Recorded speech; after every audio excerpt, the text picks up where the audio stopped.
Bonjour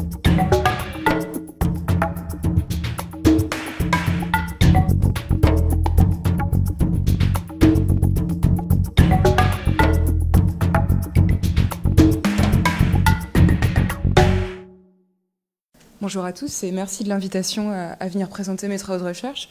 Donc, je suis enseignant-chercheur à l'agro et je suis affectée au laboratoire ESE, Écologie systématique et évolution. Donc, je suis une collègue d'Anne-Charlotte. Et pour faire suite à sa présentation, vous allez rapidement vous rendre compte que ce que je vais vous présenter, ça s'inscrit directement dans le champ de l'économie hétérodoxe, économie alternative, comme Anne-Charlotte l'a indiqué. Et donc, ce que je vais faire, c'est que je vais vous montrer comment est-ce qu'en pratique, on peut essayer de quantifier les services écosystémiques, les évaluer, pour utiliser un autre mot, en utilisant des méthodes de modélisation spatiale, et notamment le logiciel InVEST. Et je vais illustrer tout ça avec une étude de cas au Costa Rica, pour voyager un petit peu. Donc les travaux que je vais vous présenter, ils sont tirés de 2 articles de recherche qui ont été publiés. Si jamais vous voulez vous intéresser plus en détail aux travaux qu'on a conduits. Donc, quelques éléments de contexte avant de prendre l'avion pour le Costa Rica. Les services écosystémiques sont impactés par le choix des gestionnaires et les politiques publiques. Et ces services, par conséquent, ne sont pas statiques. Ils vont évoluer au cours du temps avec l'aménagement du territoire et les politiques qui se mettent en place dans une zone d'étude. Cela implique qu'il y a différentes formes d'arbitrage qui vont potentiellement pouvoir se mettre en œuvre. Par exemple, si on choisit de reforester une zone pour séquestrer du carbone et répondre aux incitations des marchés et de la séquestration carbone, ça va avoir un impact direct sur les ressources en eau, par exemple si on le fait avec des espèces exotiques. Et du coup, optimiser l'aménagement du territoire, ça revient à chercher à maximiser certains services écosystémiques, tout en essayant de réduire les arbitrages et les interactions entre services écosystémiques. Donc ça, c'est des éléments qu'on a cherché à analyser et mettre plus en détail au Costa Rica. Donc le Costa Rica, c'est un pays d'Amérique centrale, localisé ici sur la carte. Vous le saviez déjà. Nous, on travaille dans une petite zone d'étude de 700 km² qui se situe au centre du pays, dans la cordillère volcanique Talamanca. Et donc, on étudie un corridor biologique qui porte le même nom que la cordillère, donc le corridor biologique volcanique Talamanca. Donc, cette zone d'étude, elle est caractérisée par 2 grandes rivières, la rivière Reventazón, que vous avez ici, et la rivière Pacuare, sachant que chaque rivière a de multiples petits affluents qui déterminent des sous-bassins versants. Donc là, au total, vous voyez, il y en a 13 qui sont identifiés par un code. Donc il y en a, le numéro 13 se trouve ici, et il y en a 12 autres qui correspondent à la rivière Reventazón. Et donc, cette zone d'étude, elle ressemble à ça. Donc là, on a le volcan Irasu, qui correspond au point culminant de la zone d'étude, donc 3400 mètres d'altitude. Et on a aussi des régions beaucoup plus basses, aux alentours de 600 mètres d'altitude, que vous voyez sur la photo du bas, où on a des zones beaucoup plus vertes et humides, avec, comme on est dans le fond de vallée, les 2 rivières principales.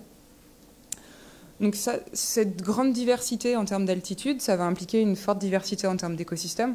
Donc on le voit un petit peu sur les photos. Sur les pentes du volcan, on a des forêts humides, des prairies, et on peut trouver aussi en termes de systèmes agricoles des plantations de café. Donc les prairies où on pratique de l'élevage assez peu intensif. Alors que dans le bas de la vallée, là vous voyez, il y a des plantations qui sont très vertes, c'est des plantations de canne à sucre. On trouve également dans le fond de la vallée des plantations horticoles et du maraîchage. Donc des formes d'agriculture beaucoup plus intensives quand on se rapproche du fond de la vallée. Et du coup, ces différentes zones d'études, elles vont être amenées à fournir différents types de services écosystémiques. Et nous, ce qu'on a cherché au travers de notre projet, c'est d'écrire cette diversité de services écosystémiques et la multifonctionnalité rendue par la zone d'étude. Donc, il faut savoir que la multifonctionnalité, c'est quelque chose qui est fortement dépendant des politiques publiques. Et dans le cas de ma zone d'études, il y a deux grandes politiques publiques qui ont impacté les services écosystémiques pendant les 30 dernières années. C'est l'incitation à développer l'écotourisme, enfin le tourisme au sens large, et l'écotourisme, c'est-à-dire le tourisme basé sur la nature, l'observation d'oiseaux, la randonnée, les promenades dans des parcs naturels, donc des modalités de tourisme basées sur la nature, et un deuxième outil de politique publique qui est la mise en place d'un mécanisme de paiement pour service environnemental. Donc, je ne sais pas trop si vous en avez parlé ce matin, mais oui. Donc ça vise à rétribuer, dans mon cas précis, certains agriculteurs de la partie haute du bassin versant pour le maintien de certaines fonctions écologiques et de certains services écosystémiques. Dans ce cas précis, c'est des services en lien avec le fonctionnement de l'hydrologie et la séquestration de carbone. Et ces deux politiques, elles ont eu des impacts assez forts sur les services écosystémiques rendus par le territoire. Donc, nos deux objectifs plus précis, c'est de comprendre les dynamiques de différents services écosystémiques autour du temps, voir comment a évolué la multifonctionnalité du territoire et relier ça à la théorie de la transition forestière dans la zone d'études. Et notre deuxième objectif, c'était d'essayer de comprendre si ces services étaient en interaction les uns avec les autres et si on avait des relations d'arbitrage entre services écosystémiques. Donc, on a retenu au total un jeu de 6 services écosystémiques qu'on a choisis en fonction des caractéristiques de la zone d'étude et de leur importance dans le contexte local. Donc, le premier, c'est la production agricole. Donc, c'est le seul service qu'on a évalué avec des méthodes économiques et auquel on a donné une valeur économique en dollars, tout simplement parce qu'on a utilisé des statistiques de production agricole pour décrire les rendements et la valeur totale de la production agricole qui a été produite dans la zone d'étude sur notre période d'étude. Sachant que, comme je vous l'ai expliqué, notre objectif, c'était de produire une analyse spatiale. Donc, on a couplé ces données statistiques à une carte qui décrit la localisation des exploitations et des zones agricoles. Pour les autres services écosystémiques, on a utilisé un outil de modélisation qui s'appelle InVest. Je vous en dirai 2 mots juste après. Et donc, on a modélisé 5 services. Un service de production en eau, tout simplement parce que au Costa Rica, la plus grande partie de l'électricité provient de centrales hydroélectriques. Donc, avoir de l'eau dans les rivières, c'est un service important pour la production d'hydroélectricité qu'on a quantifié de cette façon-là. On s'est intéressé aussi à la séquestration de carbone, à la rétention en 2 polluants qui peuvent être présents dans l'eau, donc l'azote et le phosphore, et la rétention en sédiments qui décrit la perte en sol. Donc vous voyez, on a 2 services écosystémiques qui sont des services d'approvisionnement. Je pense que ce matin, vous avez dû discuter des différentes catégories. Donc 2 services d'approvisionnement et 4 services de régulation. On aurait bien aimé évaluer un service culturel, mais il n'y avait pas beaucoup de données pour ce faire, donc on n'a pas pu. Et on en est resté à ces 6 services-là. Donc je vous ai dit, pour tous les services hydrologiques, sauf celui de production agricole, on a utilisé un logiciel qui s'appelle InVest. Donc c'est un logiciel qui est développé par une coalition de chercheurs qui s'appelle le Natural Capital Project et qui implique différentes universités assez prestigieuses comme Stanford, aussi également l'Académie des sciences chinoises, Berkeley. Donc il y a plusieurs acteurs qui sont impliqués dans le développement des modèles. Et InVest, c'est un outil qui est très intéressant et qui a été créé dans cette perspective-là, afin de comprendre l'impact du changement d'usage des sols sur les services écosystémiques et les bénéfices que reçoit la population au final. Donc InVest, c'est un logiciel bouton-cliqué, il n'y a pas de code, on va intégrer des données et obtenir des résultats. Donc c'est 20 modèles qui sont spatialement explicites, c'est-à-dire que les données qu'on a besoin d'utiliser dans le logiciel sont des données, des cartes spatialement explicites, et le résultat de la modélisation, c'est aussi une carte. Donc on va être capable de quantifier le service écosystémique à l'aide de cartes. Et c'est une approche qui est déterministe, tout simplement parce qu'il n'y a pas de place pour le hasard. Du moment où on rentre certaines données en entrée au modèle, on obtiendra toujours la même sortie. Il n'y a pas d'aléatoire, à la différence d'autres modèles ou d'autres approches de modélisation et de cartographie de services écosystémiques qui, elles, intègrent une partie aléatoire. Et la dernière caractéristique que je voulais souligner sur cet outil, c'est qu'il permet à la fois de faire une évaluation biophysique. C'est ce type d'évaluation-là qu'on a conduit pour ces 5 services: l'approvisionnement en eau, la séquestration de carbone, la rétention en azote et phosphore et la rétention en sédiments. Mais il permet également, dans certains cas, de donner des valeurs économiques au service. Par exemple, pour la séquestration de carbone, nous, on ne l'a pas fait, mais c'est possible de le faire.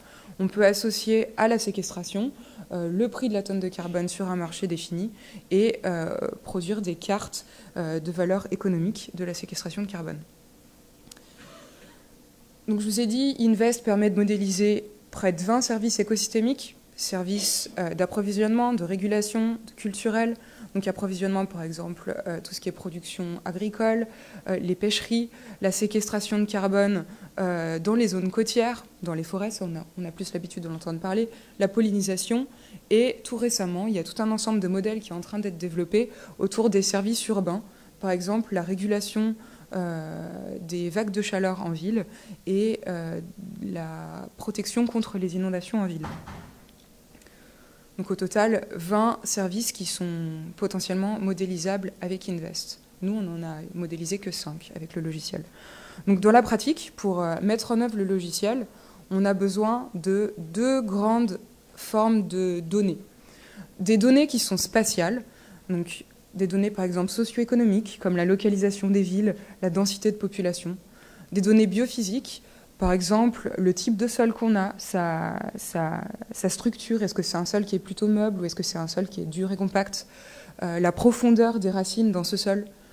On va aussi avoir besoin d'informations sur la configuration du territoire, par exemple sur l'emplacement des rivières, l'emplacement des montagnes, sur le relief. Et dernier type d'information qui est essentiel dans le logiciel, c'est l'usage des sols, donc des cartes qui informent sur la localisation des forêts, la localisation des prairies, la localisation des zones agricoles. Donc ces données, on peut soit les trouver dans certains cas en open source, il y a beaucoup de données globales qui existent maintenant. Dans certains pays, ça peut être compliqué, donc au Costa Rica, c'était le cas. Et pour l'application, on a, par exemple, pour les cartes d'usage des sols, on a utilisé des données produites par des partenaires. Donc dans notre cas précis, c'était l'université de Turrialba, qui est une des villes incluses dans la zone d'études, pour avoir accès à certaines données. Donc des données spatiales, comme je viens de le dire, et des données également qui sont plus des coefficients et qui vont informer sur l'érosivité de certains usages des sols, sur la capacité de certains usages des sols à émettre des contaminants ou des nutriments, sur la capacité de stockage de carbone par les écosystèmes. Donc tous ces paramètres, ils vont nous aider à calibrer les modèles et on peut les obtenir soit via des calculs, soit en faisant une revue de littérature des coefficients déjà existants ou produits dans la littérature et qu'on peut mobiliser dans le cadre d'une étude. Ces différentes formes de données, soit les données spatiales, soit les paramètres ou les coefficients, on va les intégrer dans le logiciel Invest pour modéliser les services écosystémiques. Donc à la fin, on va obtenir des cartes. Là, j'en ai représenté 2.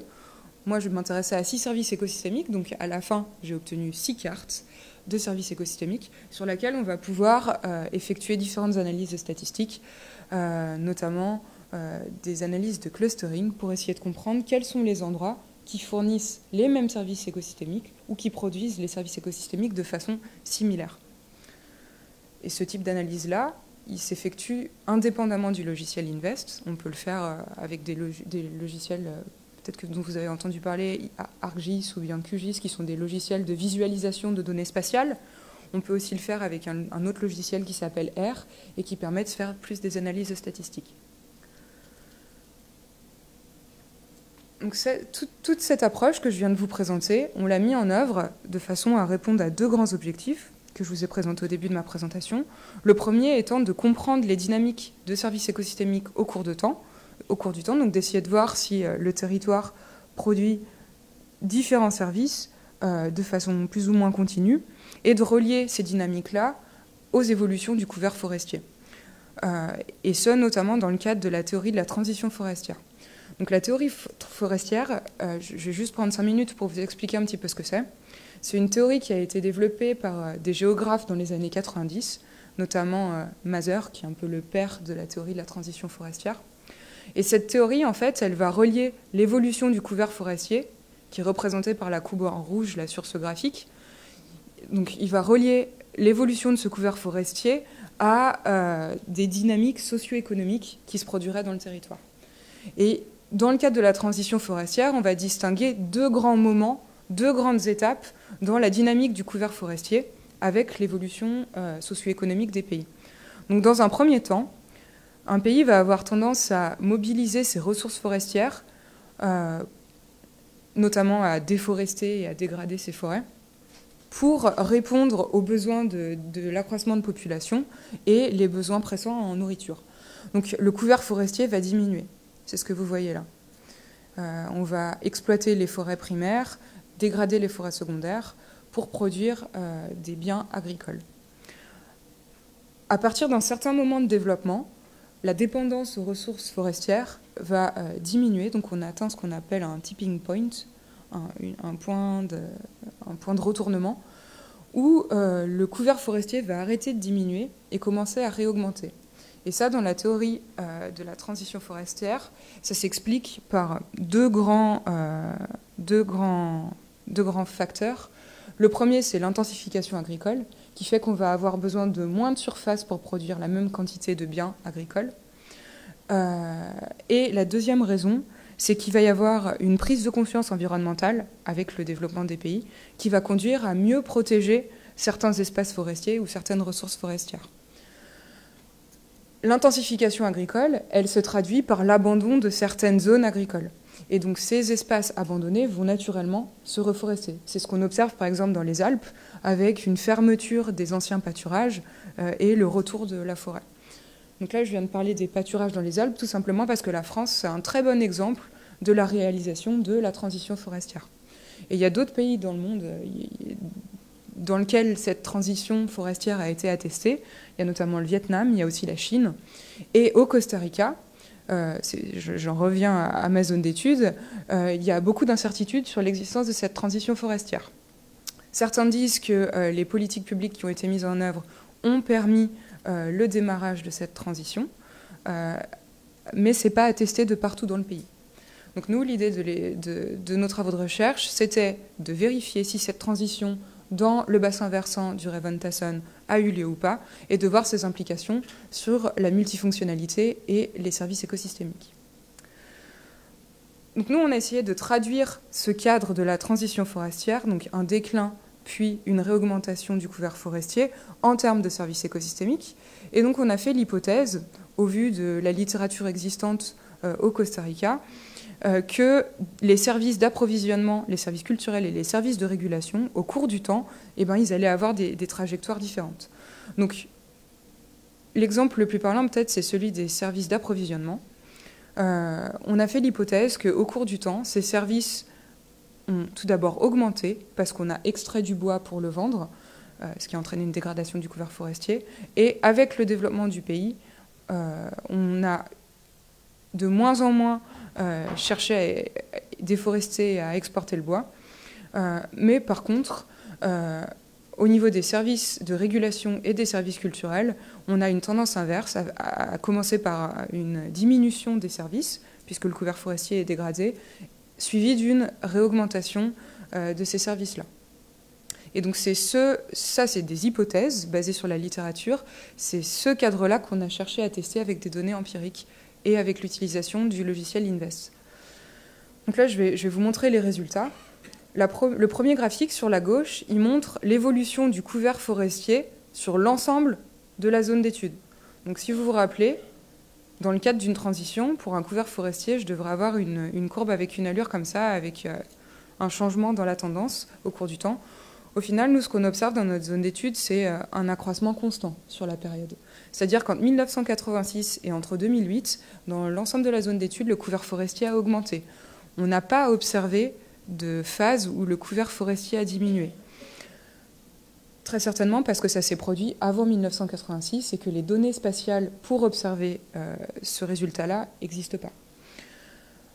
Un autre résultat intéressant, c'est que cette dynamique à l'échelle de la zone d'étude, on ne l'observe pas de façon similaire dans tous les sous-bassins versants de la zone d'étude. Je m'explique. Là, sur le graphique, vous avez des courbes en bleu très clair qui correspondent au bassin versant en bleu très clair. Vous remarquerez que ces courbes en bleu clair, elles diminuent au cours du temps. Donc ça correspond à des bassins versants où le couvert forestier a diminué au cours du temps dans la zone d'étude. Alors que là, en bleu foncé, donc ce bassin versant ici et ce bassin versant là, on est dans des zones où le couvert forestier a très fortement augmenté, beaucoup plus que dans de la moyenne dans la zone d'étude. Donc en fait, on voit qu'il y a une très grande disparité dans l'évolution du couvert forestier dans notre zone d'étude. Il y a des petits bassins versants où le couvert forestier a diminué, d'autres où il a modérément augmenté, c'est ceux qui sont en bleu de couleur moyenne, et d'autres zones où il a vraiment très fortement augmenté, beaucoup plus qu'ailleurs, c'est ceux qui sont en bleu sombre. Et ça se traduit également en termes de services écosystémiques. Donc sur ce premier graphique, je vous montre à l'échelle de la totalité de la zone d'étude l'évolution des 6 services écosystémiques qu'on a modélisés avec Invest sur la période. Donc on voit que la production agricole a diminué sur toute la période, c'est la courbe en rouge, pendant que la séquestration de carbone, qui est la courbe en vert sombre, elle a augmenté. Et on voit aussi que les services de régulation, rétention en azote et rétention en phosphore, eux aussi ont augmenté sur la période étudiée. Et là encore, il faut garder en tête que ces dynamiques-là, qu'on observe au niveau de l'ensemble de la zone d'étude, à une échelle plus localisée, elles sont également très contrastées. On a des zones, celles qui sont en noir foncé sur la carte, donc là où on avait des évolutions du couvert forestier très fortes, où il y a une diminution très marquée de la production agricole et une augmentation très marquée de la séquestration carbone, alors que dans d'autres zones, celles qui sont en blanc sur le graphique ici, on a une évolution qui est contraire. C'est ce graphique-là. On a une augmentation de la production agricole et une diminution de la séquestration carbone. Donc vous voyez, là, on a des zones qui ont des trajectoires complètement différentes en termes de services écosystémiques. Là, on diminue l'agriculture, on augmente le carbone. Ici, on augmente l'agriculture, on diminue le carbone. Et ça correspond au bassin versant qui était localisé sur cette carte-là, où on a des trajectoires différentes en termes de couvert forestier. Donc ce que je voulais vous montrer avec cette première étude, c'est que dans l'application, on n'a pas été en mesure de mettre en évidence d'inversion des tendances de services écosystémiques ou de couverture forestier. On a des évolutions qui sont linéaires au cours du temps.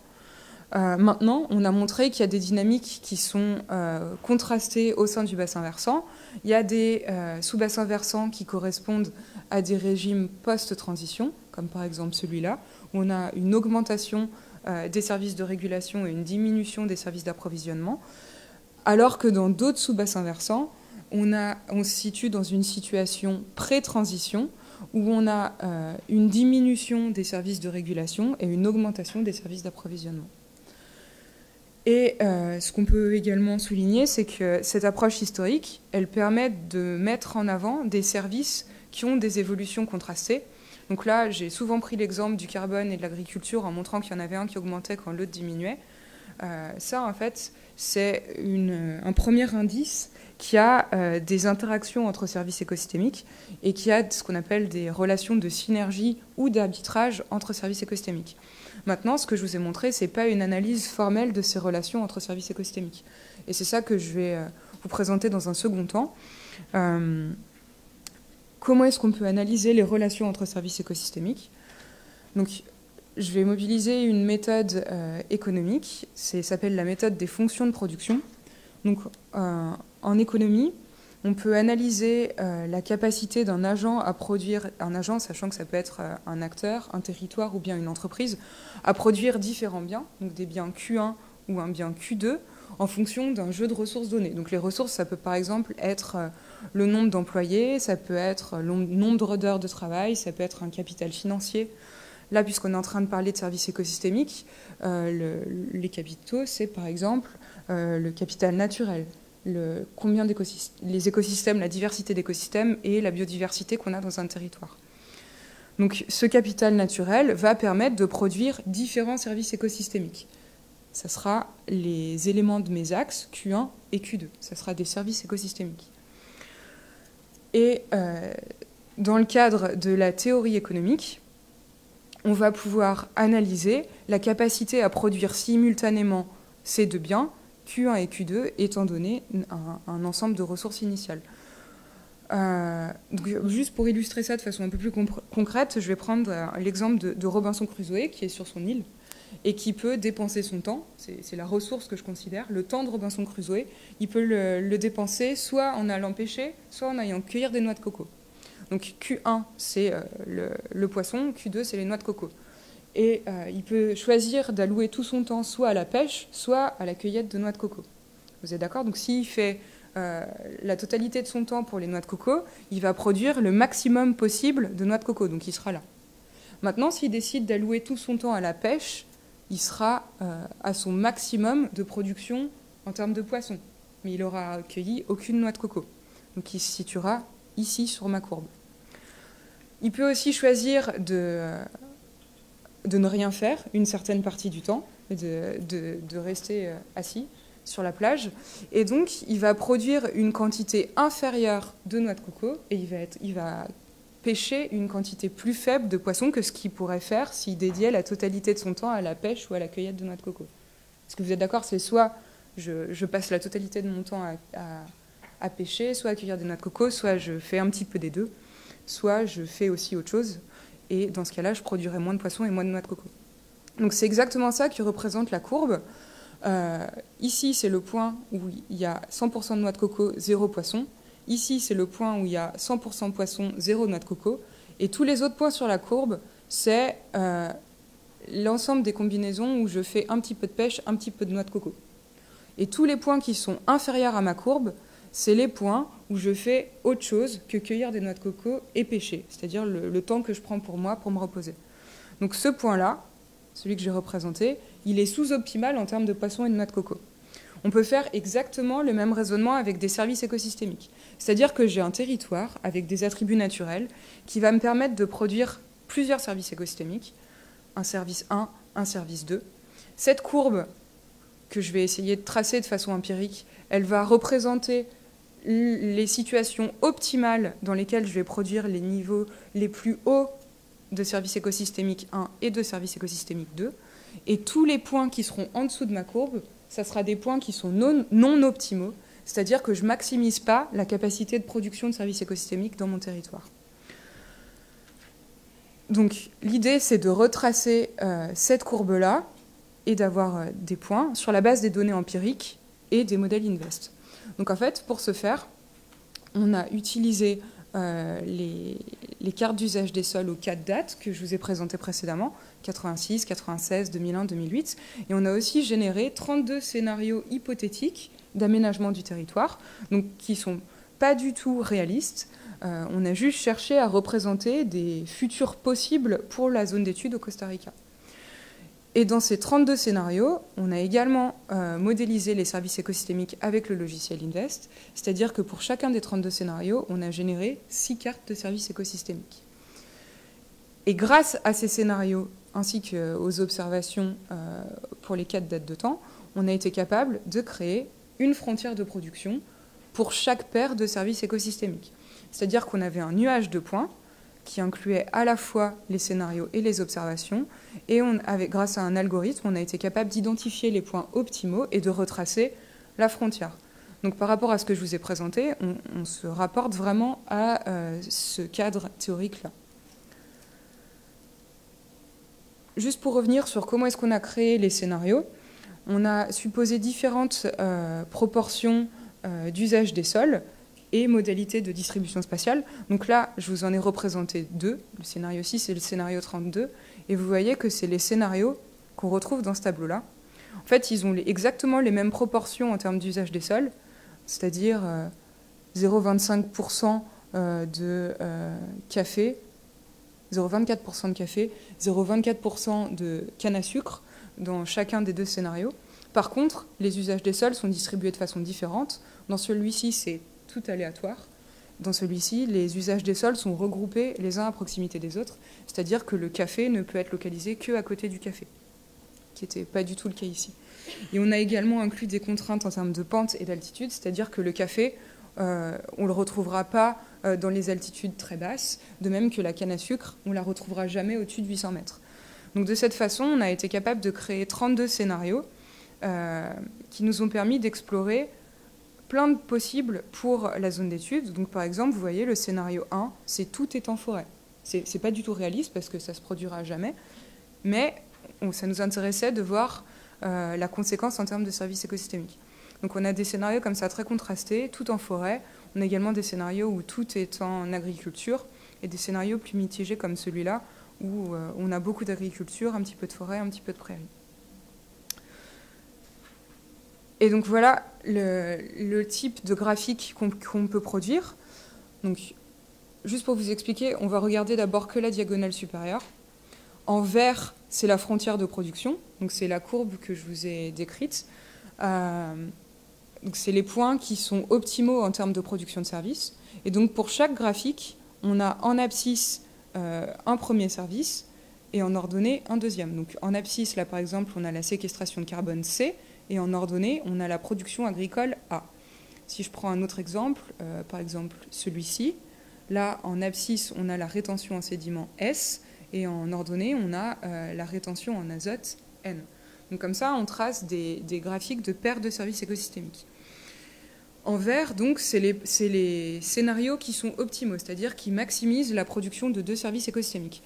Et vous voyez rapidement que pour certaines paires de services écosystémiques, j'ai l'existence d'une frontière, c'est-à-dire que j'ai plusieurs situations qui sont optimales, alors que pour d'autres paires, par exemple celle-ci ou bien celle-ci, j'ai qu'un seul point qui est optimal. C'est le point qui est illustré en vert. Donc ça a des implications différentes. Si je m'intéresse à la paire production agricole et séquestration en carbone, donc là vous avez la séquestration de carbone en abscisse et la production agricole en A, qu'est-ce que ça veut dire d'avoir une frontière de production qui a cette forme? Ça veut dire que si je veux maximiser la production de mes services, donc si je me situe par exemple ici, je vais être capable d'avoir beaucoup de séquestration de carbone dans mon territoire, mais au final, très peu de production agricole. Vous voyez que je me situe à un niveau très bas.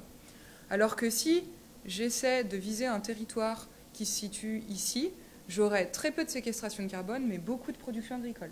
Donc ça informe sur l'existence d'un arbitrage entre ces deux services écosystémiques. À aucun moment, je serai capable d'avoir les deux. Si je veux avoir beaucoup de carbone, j'aurai peu d'agriculture et inversement.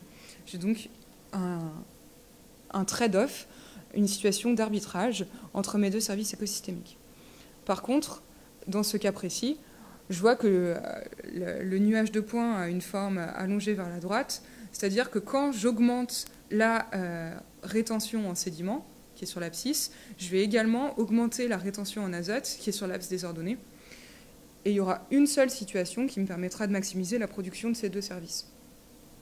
Un autre résultat intéressant, là sur ce graphique, vous le voyez peut-être un petit peu, en gris, c'est les scénarios, alors qu'en noir, c'est les situations réelles qui correspondent aux années 86, 96, 2001, 2008. Et ce qu'on voit, c'est qu'en fait, les situations réelles, dans la totalité des paires de services qui ont été analysées, c'est toujours loin des situations optimales en vert. Donc ça veut dire que la configuration actuelle du territoire, ou même passée, est loin de ce qui peut se faire de façon optimale en termes de production de services dans le territoire. Et ça a un intérêt pour le gestionnaire, parce qu'il va être capable, grâce à ce type d'approche, d'identifier quels sont les aménagements optimaux qui permettent de maximiser la production de services dans le territoire. Donc les aménagements optimaux, c'est ceux qui sont en vert. Il va être également capable de voir où il se situe dans la situation présente par rapport aux points optimaux et d'identifier des trajectoires d'amélioration et d'aménagement. Et l'autre intérêt de la méthode, c'est que ça permet de décrire la nature des relations entre services écosystémiques. Donc dans cet exemple-là, c'était une relation de synergie. Dans cet exemple-là, c'était une relation d'arbitrage. La nature et l'intensité des relations entre services. Donc juste pour conclure sur ce deuxième objectif, l'étude qu'on a conduite, elle a permis d'expliciter différentes dimensions des relations entre services écosystémiques. Par contre, ce qu'on voit, c'est que quand on a l'existence d'une frontière comme celle-ci, il y a un choix à faire. Soit on choisit d'avoir beaucoup de carbone et peu d'agriculture, soit l'inverse. Et ce choix-là, eh ben, c'est un choix qui doit être fait par le gestionnaire en prenant en compte les préférences de plusieurs acteurs, ce que nous n'avons pas fait dans l'étude. Donc il serait intéressant de mieux intégrer la dimension socio-culturelle et les préférences des acteurs pour choisir les situations optimales d'aménagement du territoire. De la même façon, cette méthode, elle ne permet pas d'étudier les relations causales entre services écosystémiques. On va juste s'intéresser à leur coapparition. Et donc c'est une limite qui est souvent soulevée dans la littérature, c'est qu'il y a besoin, en plus de ces approches-là, qui analysent la co-occurrence entre services écosystémiques, de comprendre les relations causales. Et au final, ce qui est intéressant de voir au-delà des arbitrages entre services, c'est quels sont les acteurs qui sont impactés. C'est-à-dire, si on choisit de privilégier la séquestration de carbone, qui sont les acteurs qui vont être bénéficiaires? Par exemple, les entreprises qui ont des chèques carbone sur les marchés, alors que si on choisit la production agricole, de privilégier la production agricole, on va plutôt rendre bénéficiaires les petits agriculteurs dans la zone d'étude. Donc, le choix d'une situation d'aménagement du territoire, c'est un choix qui n'est pas neutre, qui a des implications en termes de services, mais aussi en termes d'acteurs qui dépendent de ces services. Et juste pour revenir, prendre un petit peu de hauteur par rapport à ma présentation et revenir sur le concept de service écosystémique, j'ai essayé de vous montrer dans la présentation que les méthodes de quantification de services écosystémiques, et notamment les méthodes de cartographie, c'est des méthodes qui sont utiles pour discuter de la multifonctionnalité d'un territoire. On peut analyser au cours du temps les évolutions de plusieurs services écosystémiques et voir comment ils coévoluent au cours du temps. C'est des méthodes qui sont aussi intéressantes pour rendre compte de l'impact de politiques publiques ou bien même de projets d'aménagement du territoire. Donc moi, là, je vous ai montré que les politiques qui avaient visé à favoriser l'écotourisme et la mise en place de mécanismes de paiement pour services environnementaux, ça avait été associé au Costa Rica avec une augmentation du couvert forestier et à une augmentation aussi des services de régulation. Et le dernier élément, pour prendre un petit peu de hauteur par rapport au concept de service écosystémique, c'est que ce type d'approche-là, spatialement explicite, ça permet de mettre en évidence l'existence d'interactions entre services écosystémiques et d'interdépendance entre écosystèmes et entre fonctions écologiques. Voilà, je vous remercie de votre attention et si vous avez des questions.